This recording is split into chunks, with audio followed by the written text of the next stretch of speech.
ఈ ఈ బాధ్యతను నేను ఎత్తుకోవడానికి ఫస్ట్ ప్రెస్ పుట్టే ముందు మీ అందరికీ తెలిసి నేను ఎక్కడ పుట్టాను. నిమ్మకూరులో నందమూరి తారక రామారావు గారి ఇంట్లో పుట్టిన నేను వారిని మనసారా తలుచుకుని తమ బ్లెస్సింగ్స్ ఉంటే నేను ముందుకెళ్తానని ప్రసాద్ కమాన్ కొట్టండి వారి బ్లెస్సింగ్స్ తీసుకుని ఇక్కడికి వచ్చానని వారిలాంటి సేవ అంటే నటుల్లో కూడా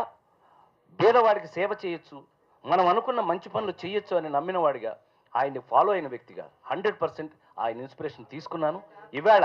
అలాంటి పరిస్థితుల్లో మీ అందరి ముందు ఈ గెలుపు ఒక ఓటు 2 ఓట్లు తేడా ఉన్న సరే గెలిపే, కానీ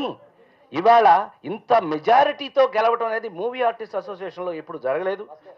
హిస్టరీలో లేదు అనే విషయాన్ని అది వారికి వదిలేస్తూ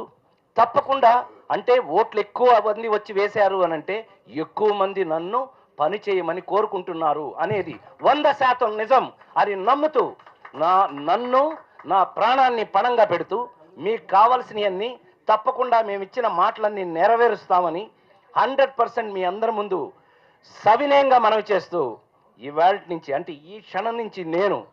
మూవీ ఆర్టిస్ట్ అసోసియేషన్లో ప్రతి మెంబర్కి సేవకుణ్ణి. మీ సేవకుడికి మీరు ఎప్పుడైనా సరే ఎలాగైనా సరే ఇదిగో చొక్కా పట్టుకుని అడగచ్చు, అవసరమైతే లేదు ఇదిగో ఇందాక శివాజీ గారు పెట్టినట్టు ముద్దు పెట్టచ్చు, లేదా ఇందాక ప్రేమ ఎక్కువైపోయి నన్ను నలిపేసినట్టుగా నలిపేయచ్చు. ఎలా చేసినా కూడా నేను మీ వాడిని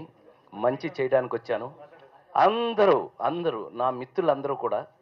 చాలా ఖచ్చితంగా ఇంత ఆనందం పొందుతారన్న విషయం నాకు తెలుసున్నట్టయితే నేను ఎప్పుడు ఎలక్షన్లో ఉంచునే ఉంటాను. నాకు ఈ విషయం తెలియదు. ఏది ఏమైనప్పటికీ నవ్వు మా జన్మ హక్కు కాబట్టి మేమందరం ఎక్కడున్నా హాయిగా నవ్వుకోవాలి అనేది, కష్టంలో కూడా మేము 10 మందికి సహాయం చేయడంలో కూడా ఈ నవ్వును వదలవని మాలాగా అందరూ మూవీ ఆర్టిస్ట్ అసోసియేషన్ మెంబర్స్ అందరూ కూడా ప్రతి ఒక్కళ్ళు కూడా నవ్వుల పువ్వులతో జీవితం ముందుకు వెళ్ళాలని మనస్ఫూర్తిగా కోరుకుంటూ